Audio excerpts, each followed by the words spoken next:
Akwaba, and welcome to Expat Life Ghana. I'm Ayo, and this is Tony, and we are documenting our move from Texas to Ghana as we go beyond the return. In this video, we're talking about the daily life of an expat in Ghana. All right, so let's get this video started.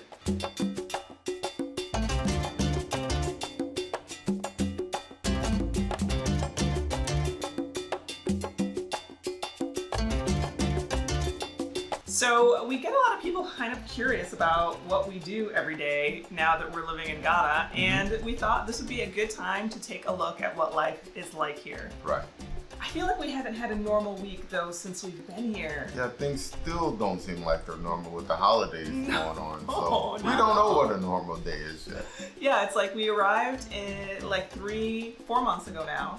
No, 3 months ago. So we arrived 3 months ago, stayed a month in an Airbnb, found our house, we're moving in, trying to find furniture and appliances and settle in. Then we had the passing of my dad, so it was funeral planning, now it's the holidays. I would love a boring week. Yeah. Just one Right. really dull week. Yep. But we do want to get you guys kind of a first-hand look of what life is starting to look like for us. Yeah, exactly. It's different than in the U.S. Yes, it is. There's, I guess, not as much to do.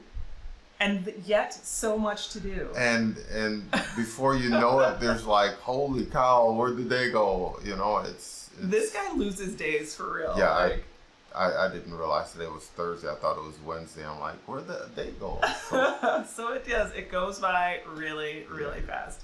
So let's take a look at what it's like for a day in our life. All right, so the first thing is life starts really early here. Yes. The sun starts shining around 5:30, 5:45 in the morning. So people are already out walking at that time. Things get started very early here. Yeah, so we don't really do a lot of sleep in. We are pretty much up early. The sun comes up, we are getting up and starting our day. And that is pretty much every day. Like there's not a Saturday sleeping in or it's the weekend so we're not getting up. It's just every day because the sun rises and sets at the same time. Yeah, at 6 o'clock, you get out of bed. If you're not out of bed at 6, you're late for something. You're late, yeah. So go on, get yourself up. It's an early start kind of place. One of the things that I actually really like really early in the morning is this like cacophony of sweeping. Everybody is out sweeping everywhere, just like all you hear is sweeping. Am I wrong? No, you're absolutely right. Getting the front of your house clean, getting the front of your business clean is very, very important here. Presentation of your business and your house is important. So you want to get up in the morning, sweep off the leaves or debris that is blown by overnight and get that cleaned up. It gets really dusty. Yeah. So, dusty. I mean, like, even just for maintenance, like, you're going to want to do that. So, every morning, all you kind of hear out sweep. is sweeping everywhere, which is, I find it to be very soothing. Yeah. Like, it's like very calming and I don't know, I like it. Yeah, it's something about a community effect because everybody's out doing it. Everybody's doing it. Everybody. So yeah, I actually like it. Yeah. You are an early out the door kind of guy. Like you're waking up in the morning and you're boom, gone. Yeah. I have to get up, get my morning walks in. It's a great way to connect with the local people here, to get familiarized with them. And the same, they're getting familiarized with you, saying, hey, the guy's been here a couple weeks now. He's been passing through. He must be, hey, he's here now. All right. And so you go from getting a smile or a nod to a wave and a big wave and things like that. So it's a great way to connect with the community is to just get out and walk every morning. And one of the things I like to do just to get things started is before I leave out to get the wash going. There's a lot of wash. There's a lot of washing. So I really appreciate that you put that laundry in before you go out. Thank you. Don't my part. Thank you. Yeah, and here it's very important too that when you're out walking, I mean, I know in the US you kind of are like in your lane and doing your own thing, but here it's very important to say hello or greet or nod somehow as you pass people. Yes, absolutely.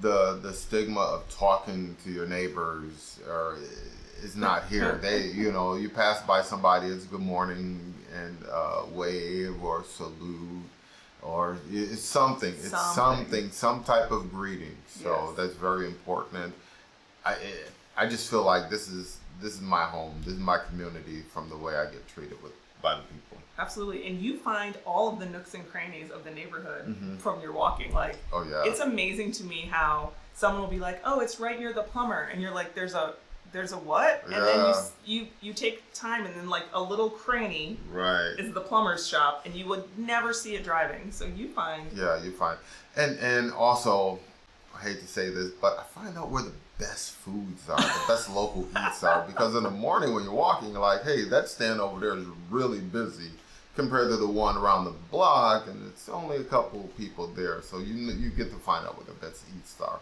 Yeah, there's been a couple of walks where you've come home with a bag full of food, and I'm like, wait, how did this happen? You're like, well, the line was long, I had to find out what it was. Yes. Watch your king is best. Yes. Ooh.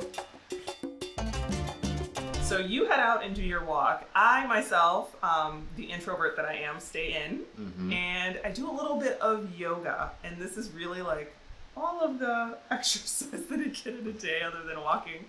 I do it because I'm trying to take care of my back, have a few minutes where I'm alone by myself to think. So I kind of like that meditative yoga-ish thing, kind of find my center. So I start my day out doing that. Right.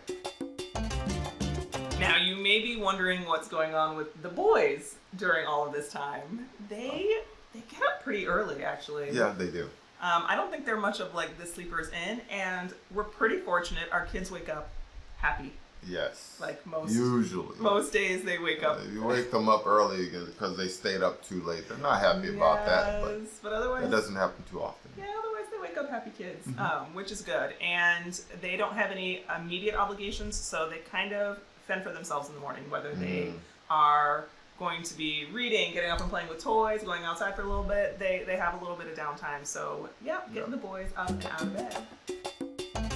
Meanwhile, the laundry is usually done in the machine. It doesn't take that long, and everything has to go out onto the line. Yeah. How do our boys generate so much laundry? I have no idea. The little one, I think, is the worst. He's the first one. He's the worst. Hi, I'm Leo. Subscribe right now. I'm going to tell y'all, I do enjoy putting the laundry on the line. Again, it's one of those things in the morning, like it's still quiet and peaceful. The boys are usually up at this point, and because I've gone outside, they usually will go outside and they start running around and exploring, which it's great. Love it. But it's funny because there's things you have to think about without having a dryer. Like your fluffy towels. They don't get as fluffy as they started. They don't fluff without that dryer dryer sheet experience. So I've gone to the microfiber towels, like camping towels. I love those. Those are my favorite. They dry fast, they absorb really well, and they kind of bounce back. You are still holding on to the fluffy towel love. Still thickness. I want something thick. Really? Creature of habit. You just love them. Yeah. Thick. So I'm over it. They never get fluffy again, and they take forever to dry on the line. But anyway, everything goes out on the line. The Ghana sun, it's not rainy season right now, so it doesn't rain very much. You put them out on the line in the morning, they're actually usually done by like just after lunchtime. I can go take the stuff off. So hanging up on the line, huge part of the Ghana day. And again, we generate so much laundry that there's a lot of stuff. It's a daily adventure. Yes, it is. When I usually get back from my walks, it's a great time for me to catch up with things. So, a little time for myself to, take care of business, I guess. But people do email and ask the weirdest things sometimes. Like, you'll be in the room and you'll yell out, "Yo!" Like, what? You won't believe this. I love it. So funny. But yeah, stuff piles up quick. It feels like if you don't get it done earlier in the day too, like... Yeah, and because, we're 6-7 hour difference from the States, so things overnight will come in, and then you want to take care of them first thing in the morning, just so that you've responded to them at your earliest convenience. Absolutely. So you get working right away, and that's cool. Then eventually I have to get myself going too. Yeah. Because Tony and I are doing our thing, a lot of times the boys are fending for themselves for breakfast. Right. So usually it's just a bowl of cereal, something really simple, fruit if it's around. They kind of go in and get themselves started on their own. Yeah. And we are able to find American cereals here. So if you've got kids and they love their Fruit Loops. They got Fruit Loops, Cinnamon Toast Crunch, all that kind of stuff. Cheerios, all that. So your kids will still be able to find something that feels familiar to home. And with that said, you should be prepared for the imports. Yeah, the import price on those things are like triple what you would find in the States. So it'd be like a $7 box of cereal for real? Yeah. $7. Things are like $10. No. Yeah, they are. Actually, Yeah. I just said that. Yeah, do the they math. Totally are. They are. Wait, no, but that's a double pack. Okay, just know that they're going to be super expensive. And they only come in a double pack, so there's that. Yeah, no, you can find them in the single pack. Oh. You have to go to the other, like the far away one. But yeah, it's just know you can get it a little pricey. But the boys will start their stalls up and have a little something. Independent breakfast. Yes. Yeah, so the boys are eating, you are getting yourself started with work, the morning kind of chores are getting to be done, and I need to get myself started with work before we start homeschool time with the boys. So usually there's like this small window, 45-minute window where I can answer emails and do respond returns and things like that, so that my business is still operating on a timely manner. Right. So I carve out that little window and I kind of sit down and start tapping away. And it seems like my to-do list is never to done. No. But for those of you guys who are working online, it's really important to figure out how you're going to get this rhythm to your day so that you're getting everything done and it's all in a timely manner. So just kind of something to think about. Right. After working, we really do start homeschool time. The boys are still going to homeschool. Yeah. The schools have not officially opened yet. We are hopeful that this month they will open back up and we can take a moment to get the boys enrolled or find something a little more formal for them. However, they're enjoying homeschool in general. I mean, which means we hate it. Of course. It's like, get out of here, kid. Go to school. No kidding. So Leo works on his kindergarten curriculum. He's working on letters and letter sounds. Usually I'll start a lesson with him while Luke's doing some independent work. And then kind of switch. Leo will do some tablet time while I'm doing a lesson with Luke specifically, trying to get through kind of all of the curriculum touch points. Now, it does help that I'm a teacher, so it's not as hard as it could be. Yeah. But I think Luke really likes, too, kind of being able to drive his own learning. And then once Luke has had a little lesson, he'll go do some independent work, and I'll get back with Leo to do some hands-on instruction, really focusing in on English and math primarily, and then doing a little bit of curiosity-based learning as well. So there is a little bit of structure to what we do. I write lesson plans for the week. I'm totally a teacher in a little but it helps me keep on track so I know exactly what we're getting done. And then I also take time to record afterwards kind of what we did do, what concepts we got through, so that if I ever have to go back and do any reporting, it would be very easy for me to say, yes, we did this, no, we didn't get to that. Right. So you're a great teacher, very thorough. Sometimes I ask you to do lessons with the boys, and you're like, oh no. When we were in the States and we first got quarantined, you know, we were doing homeschool at home as well, except kind of with the school, right? Like everyone was remote learning. And I made you the gym teacher. I was the gym teacher, the art teacher, the science teacher. So it was a little different in the States for me, where here it's like I'm just hands off. There I was much more hands on with the homeschooling. So. I think we need to pull you back in. I feel like maybe we can start back with some. Wait, what? You're such a good. On to the next segment. Yeah, that's right here. Okay, I get the message. While we're doing our homeschool, you actually typically hit the kitchen we tend to eat early Yes. here. Yes. So like really early. when she says hit the kitchen, I'm the chef of the house, so most of the cooking duties fall upon me. So Not that I can't cook, but you're just better at it. So I let you know. Yeah. I do well with the teaching. You do well with the cooking. So I should let you do what you do so well. Yes, that's how we operate as a great couple. Your strengths, I let you have them. My strengths, you let me have them. So you won't hear me leading any shows. That'll be her thing, and you won't see her in the kitchen. I make cookies. Yes, you did. I make tortillas. They were very good too, by the way. They were. I cook. But we play up to each other's strengths. So. You're just better at it. So. And I enjoy cooking. Yeah. So you hit the kitchen because we don't eat dinner at dinner time. Yeah, it's usually before 2:00.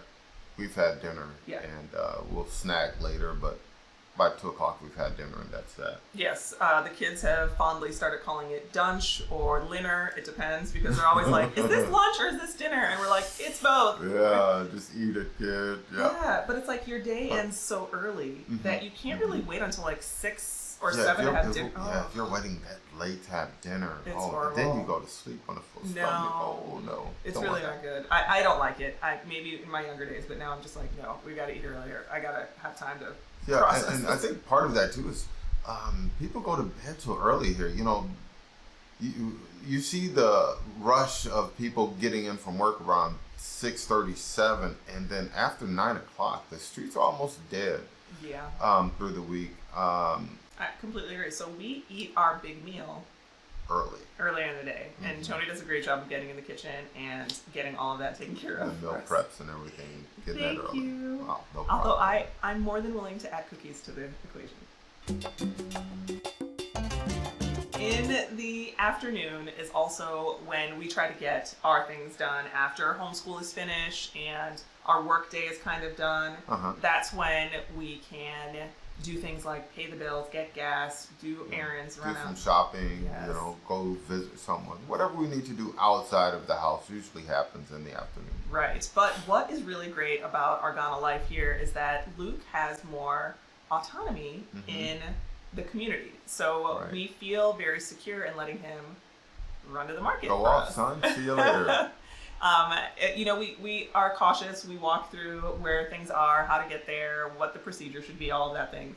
We make sure that the market people that he's going to have seen our face and they know us as well. They familiarize with him, and it's good because they see him and they recognize him. They're like, oh, okay, he's here by himself today, or oh, okay, the parents are in the truck or something like that. So that feeling of community is so beautiful here because we don't think about security so much with him because people are looking out for the little ones. Besides us looking out for him, the community is looking out for him. And I feel like, maybe it was because we lived in Houston and it was such a big city.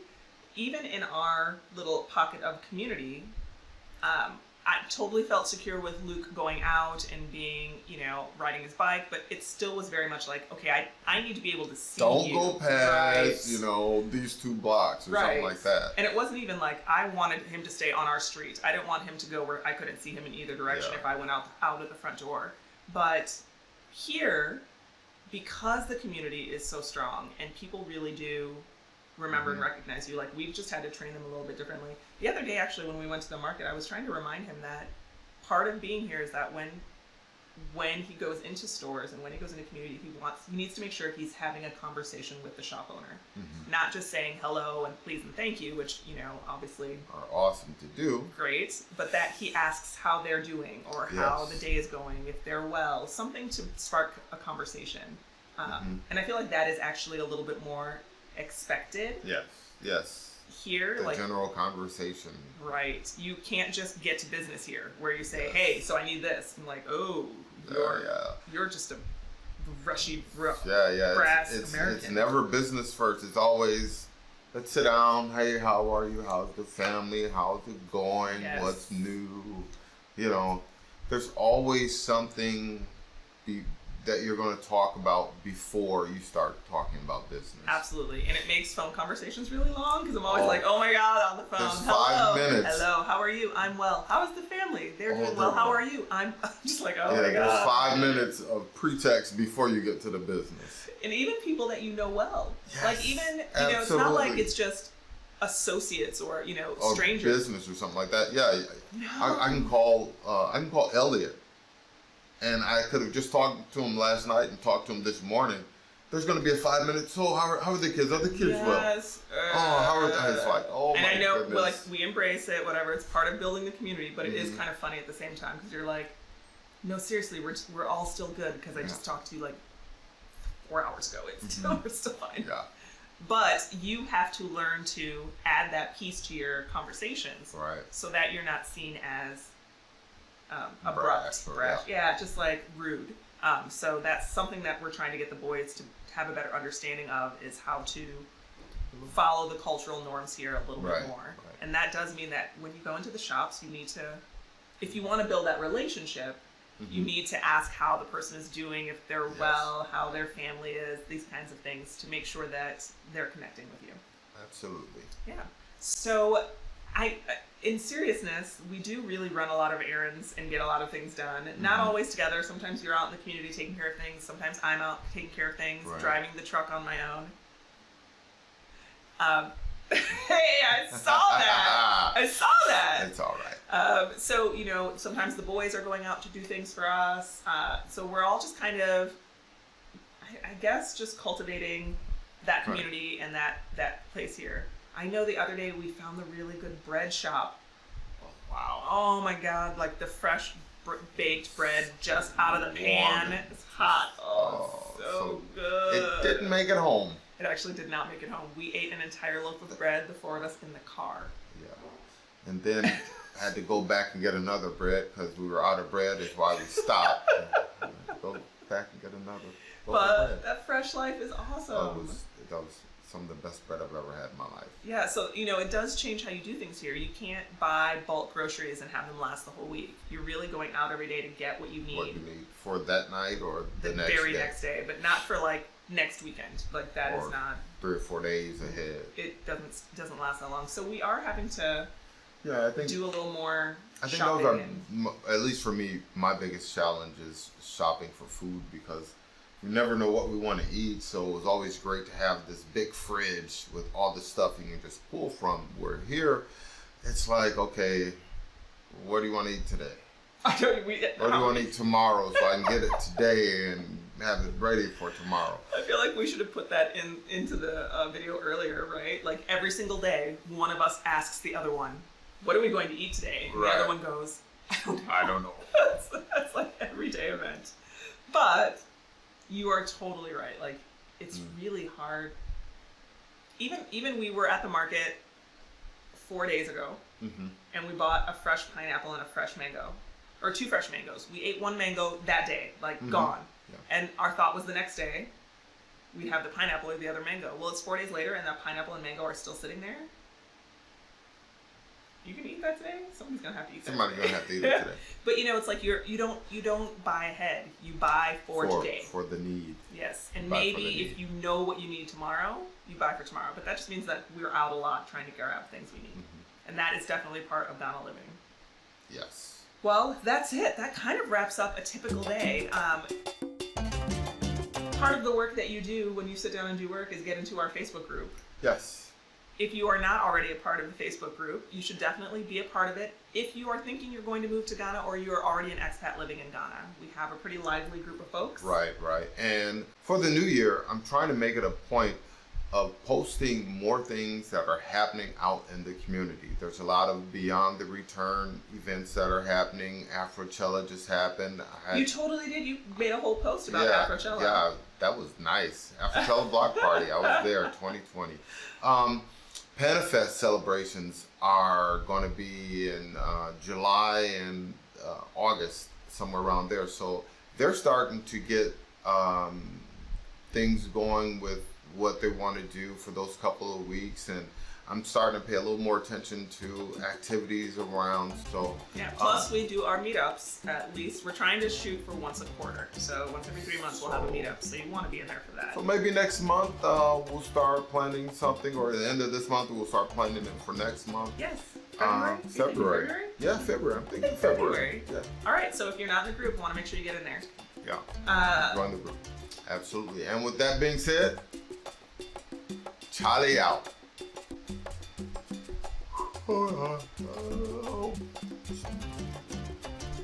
Ready? Oh my God, what is that? Are you okay? Are you having a stroke? Should I call I was yawning. the U.S.? I mean, I don't know who I would call. The U.S. They're like, hey, take this vaccination shot first. You don't want that. All right. Okay.